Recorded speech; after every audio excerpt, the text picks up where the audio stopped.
Good afternoon, everyone. Today I am here for giving my presentation on the topic of e-governance. First of all, e-governance होता क्या है? E-governance is stand for electronical governance. E-governance एक ऐसा process है जहाँ पर government को अपनी एबिलिटी बढ़ाने के लिए जनरल पब्लिक के साथ डील करनी पड़ती है, लेकिन जो गवर्नमेंट है वो जो जनरल पब्लिक के साथ डील करेगी तो वो इलेक्ट्रॉनिकली वे के थ्रू करेगी। गवर्नमेंट जो भी डील करती है जनरल पब्लिक के साथ वो इलेक्ट्रॉनिकली वे के थ्रू करती है, उसको बोला जाता है ई गवर्नेंस। जो गवर्नमेंट है वो ट्रांजैक्शन किसी भी सिटीजन के साथ, लोकल लेवल के साथ, स्टेट लेवल के साथ, किसी भी लेवल के साथ डील कर सकती है। अब हमारे पास बेनिफिट और ई गवर्नेंस। सबसे पहले बेनिफिट है रिड्यूस करप्शन। जो ई गवर्नेंस है करप्शन रिड्यूस करती है, क्योंकि आजकल सब जाएगी, तो ये भी एक बेनिफिट है ई गवर्नेंस का। सेकंड है हाई ट्रांसपेरेंसी। अब सब कुछ काम हमारे डिजिटलाइज हो रहे हैं। इट मीन्स तो अब क्या है, तो गवर्नमेंट के पास जो है सारा कुछ जो है, हमारा Aadhaar card number, PAN card number, सब कुछ डिटेल गवर्नमेंट के पास है। इससे क्या होगी, हमारी ट्रांसपेरेंसी भी मेंटेन रहेगी। नेक्स्ट है हमारे पास इंक्रीज कन्वीनियंस। ई गवर्नेंस जो है वो इंक्रीज कन्वीनियंस भी उसका एक बेनिफिट है। इससे क्या होगा कि हम घर बैठे बैठे अपना काम कर सकते हैं। कैसे? अगर हमें कोई भी टैक्स पे करना होता है तो हम घर बैठे बैठे अपना टैक्स पे कर देते हैं। अगर हमें बैंक की कोई भी डिटेल चेक करनी है तो हम घर बैठे बैठे अपनी बैंक की डिटेल चेक कर सकते हैं। नेक्स्ट है ग्रोथ इन जीडीपी। जैसे जैसे हमारी कंट्री में करप्शन कम होगा, ट्रांसपेरेंसी मेंटेन रहेगी, कन्वीनियंस भी इजी होगा और ऑटोमेटिकली जीडीपी बढ़ेगा। क्यों? क्योंकि हर एक पर्सन जो है वो टैक्स पे कर रहे हैं। नेक्स्ट है डायरेक्ट पार्टिसिपेशन। इससे हम गवर्नमेंट के साथ डायरेक्ट पार्टिसिपेशन कर सकते हैं। कैसे कर सकते हैं? क्योंकि जब हम डायरेक्ट पार्टिसिपेशन कर सकते हैं, क्यों? क्योंकि जो हमारे आधार कार्ड वगैरह होते हैं गवर्नमेंट के साथ लिंक होते हैं। नेक्स्ट है एक्सपैंड रीचिंग गवर्नमेंट। हम जो है कोई भी पर्सन जो है गवर्नमेंट के साथ जुड़ सकता है, क्योंकि जब हम अपना बैंक अकाउंट ओपन करवाते हैं तो हमारे को आधार कार्ड की नीड होती है, और आधार कार्ड जो है गवर्नमेंट के साथ लिंक्ड होता है, तो हम इजीली गवर्नमेंट के साथ जुड़ सकते हैं। नेक्स्ट है increase speed and saving cost. अब इन सब से क्या होगा कि जो गवर्नमेंट की और पब्लिक की जो काम करने की स्पीड है वो भी इंक्रीज होगी। इससे क्या होगा कि हमारी कॉस्ट भी सेव होगी और स्पीड भी इंक्रीज होगी। ये थे हमारे बेनिफिट ऑफ ई गवर्नेंस। अब हम चलेंगे type of e governance. E governance के 4 टाइप्स होते हैं, G2G, G2C, G2B and G2E। सबसे पहले G2G। अब G2G क्या होता है? Government to government. इसमें क्या होता है कि जो ट्रांजेक्शन गवर्नमेंट ने एक्सचेंज करती है वो गवर्नमेंट और गवर्नमेंट के बीच में ही एक्सचेंज करती है। नेक्स्ट है हमारे पास G2C। इसमें जो ट्रांजेक्शन होती है गवर्नमेंट कस्टमर के साथ एक्सचेंज ट्रांजेक्शन को एक्सचेंज करती है।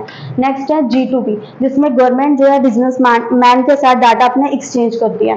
कोई भी डाटा बिजनेसमैन के साथ एक्सचेंज कर सकती है, चाहे वो इन्वायरमेंट से रिलेटेड है, चाहे वो किसी भी टैक्स पॉलिसी से रिलेटेड है या किसी भी पॉलिसी से रिलेटेड है। इससे क्या होगा कि हमारी जो ट्रांसपेरेंसी है वो भी कंट्री की मेंटेन रहेगी, और जो बिजनेस है वो हमारा, जो इन्वायरमेंट है वो भी हमारा हेल्दी रहेगा। नेक्स्ट है हमारे पास G2E। इसमें जो है गवर्नमेंट जो भी डाटा एक्सचेंज करती है वो इम्प्लॉयज के बीच में करती है। वो गवर्नमेंट जो है डाटा कब एक्सचेंज करेगी? जब गवर्नमेंट को अपनी सैलरी जो है इम्प्लॉयज को देनी होगी। गवर्नमेंट क्या करेगी कि इम्प्लॉयज के बैंक अकाउंट में अपनी सैलरी दे देगी, तो ये गवर्नमेंट टू इम्प्लॉय के बीच में डील हो गया। नेक्स्ट है हमारे पास मॉडल ऑफ ई गवर्नेंस। सबसे पहले हमारे पास ई गवर्नेंस का मॉडल है, वो है हमारे पास वाइडर डायमेंशनल मॉडल। इस वाइडर डायमेंशनल मॉडल, इसमें क्या होता है, जब गवर्नमेंट को कोई भी इंफॉर्मेशन जो है जनरल पब्लिक तक पहुंचानी होती है तो वो अपने डोमेन एड्रेस पर सेंड कर देगी। और ये जो है वाइडर डायमेंशनल मॉडल हम कहाँ यूज करते हैं? वाइडर डायमेंशनल मॉडल हम तब यूज करते हैं जब गवर्नमेंट को कोई भी लॉ या लीगल एक्शन सेंड करनी है जनरल पब्लिक को, तो वो उसके डोमेन एड्रेस पर सेंड कर देगी। नेक्स्ट है, अगर गवर्नमेंट को कोई भी प्लान या स्कीम के बारे में बताना है या टैक्स पॉलिसी से रिलेटेड कुछ भी बताना है तो वो अपने डोमेन एड्रेस पर सेंड कर देगी। नेक्स्ट है हमारे पास क्रिटिकल वैल्यू इंफॉर्मेशन और फ्लो मैटर। अब क्रिटिकल वैल्यू इंफॉर्मेशन यानी नाम से क्लियर हो रहा है कि हम इसको ओपनली किसी के साथ शेयर नहीं कर सकते। अब ये इसमें जो है गवर्नमेंट अपना इंफॉर्मेशन उसी के साथ शेयर करती है जो उसके साथ डिपार्टमेंट में काम करता है या ऑफिस में काम करता है, उसके साथ ये इंफॉर्मेशन सेंड करती है। ये वाला मॉडल है, ये कब यूज किया जाता है? जब कोई भी स्टेट के बारे में हमें किसी भी मिनिस्टर को इंफॉर्मेशन सेंड करनी है तब इस मॉडल का हम यूज करते हैं। और अगर कोई भी हमें इन्वायरमेंट से रिलेटेड कोई भी इंफॉर्मेशन जो है गवर्नमेंट तक पहुंचानी है तब इस मॉडल का यूज किया जाता है। नेक्स्ट है कंपैरेटिव एनालिसिस मॉडल। ये एक ऐसा मॉडल है जिसमें गवर्नमेंट जो है इंफॉर्मेशन सेंड करती है जनरल पब्लिक के साथ, लेकिन जो इंफॉर्मेशन सेंड करेगी वो कंपैरेटिव इंफॉर्मेशन होगी। अब कंपैरेटिव इंफॉर्मेशन क्या होता है? कंपैरेटिव इंफॉर्मेशन वो इंफॉर्मेशन होती है जब हम फ्यूचर को बनाने के लिए हिस्टोरिकल इंफॉर्मेशन का यूज करते हैं, उसको कंपैरेटिव इंफॉर्मेशन कहा जाता है। और ये मॉडल हम कब यूज करते हैं? इस मॉडल को हम तब यूज करते हैं अगर हमें कोई भी न्यू प्लान बनाना है। तो न्यू प्लान बनाने के लिए सबसे पहले हमारे पास प्रीवियस इंफॉर्मेशन होनी बहुत ही ज्यादा जरूरी है, तब हम न्यू प्लान बना सकते हैं। सेकंड, हम तब ये इंफॉर्मेशन तब यूज करते हैं अगर हमें कोई भी डिसीजन लेना है, तो हम इजीली डिसीजन ले सकते हैं। क्यों? क्योंकि हमारे पास हिस्टोरिकल इंफॉर्मेशन अवेलेबल है, तो उसके भी आस पर हम कोई भी न्यू प्लान बना सकते हैं। नेक्स्ट है हमारे पास इंटरएक्टिव सर्विस मॉडल। ये जो इंटरएक्टिव सर्विस मॉडल है, ये मॉडल इसलिए बनाया गया है ताकि गवर्नमेंट को अगर कोई भी इंफॉर्मेशन जनरल पब्लिक तक पहुंचानी है या कोई भी जनरल पब्लिक को अपना डिसीजन लेना है, अपने ओपिनियंस देना है, तो वो जो है इस मॉडल के through online interactive service model के थ्रू अपना ओपिनियन दे सकता है। अब इस मॉडल का हम कहाँ यूज करते हैं? अगर किसी भी प्लानर या कमेटी के बीच में कोई भी डिस्टेंस है, तो वो क्या करेगी? ऑनलाइन अपने डायलॉग को ट्रांसैक्शन कर देगी। नेक्स्ट है हमारे पास डिजिटल फाइनेंसिंग। अब डिजिटल फाइनेंस क्या होता है? ये एक ऐसा प्रोसेस है जहां पर डाटा को डिजिटलाइज फॉर्म में कन्वर्ट किया जाता है। अब आजकल हर एक काम जो है डिजिटलाइज हो रहा है। कैसे? अगर हमें आधार कार्ड है या पैन कार्ड है, अगर हमें वो ठीक करवाना है तो हम कंप्यूटर के थ्रू करवा सकते हैं, तो इसलिए ये डिजिटल फाइनेंसिंग है।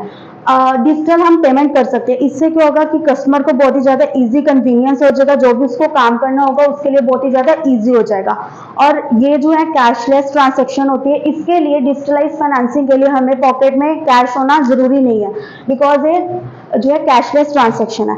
अब हमारे पास है डिजिटल पेमेंट मेथड। कौन कौन से मेथड से हम अपनी पेमेंट कर सकते हैं? फर्स्ट है हमारे पास बैंकिंग कार्ड। बैंकिंग कार्ड के थ्रू हम अपनी पेमेंट कर सकते हैं। बैंकिंग कार्ड जैसे कि हमारे को डेबिट कार्ड प्रोवाइड करवाते हैं, क्रेडिट कार्ड प्रोवाइड करते हैं। ये इससे क्या होता है? डेबिट कार्ड और क्रेडिट कार्ड के सिक्योर पेमेंट इससे होती है। क्यों? क्योंकि हम सबके पास पिन अवेलेबल होता है। नेक्स्ट है हमारे पास USSB। USSB क्या होता है? इसमें हम पेमेंट कर सकते हैं। इसमें हमारे को कोई भी इंटरनेट की फैसिलिटीज की नीड नहीं होती, और ये इनोवेटिव पेमेंट सिस्टम मेथड है।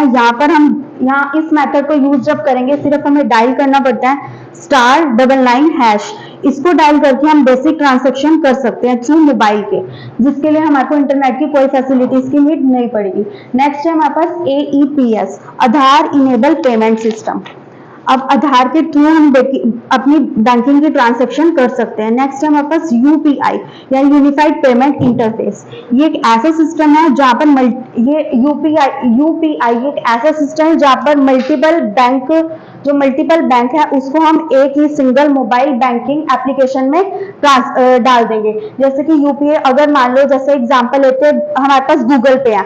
अगर हमें गूगल पे हमारे पास दोनों अकाउंट हमने उस पर लिंक किए हुए हैं। मान लो जैसे हमारे पास है HDFC बैंक का और स्टेट बैंक का, तो हम ये दो मल्टी बैंक है ना, उसको हमें एक यानी गूगल पे के थ्रू हम दोनों बैंक को यूज करके पेमेंट अपनी कर सकते हैं। नेक्स्ट है हमारे पास मोबाइल वॉलेट। अब मोबाइल वॉलेट, इसके थ्रू भी हम अपनी बैंकिंग की पेमेंट्स कर सकते हैं। जैसे कि मोबाइल वॉलेट का जैसे कि एक एग्जांपल है, जैसे पेटीएम, फोन पे, गूगल पे, एयरटेल मनी, जियो मनी। नेक्स्ट है हमारे पास पॉइंट ऑफ सेल। ये एक ऐसी जगह है, एक ऐसा प्लेस है जहां पर सेल भी किया जाती है।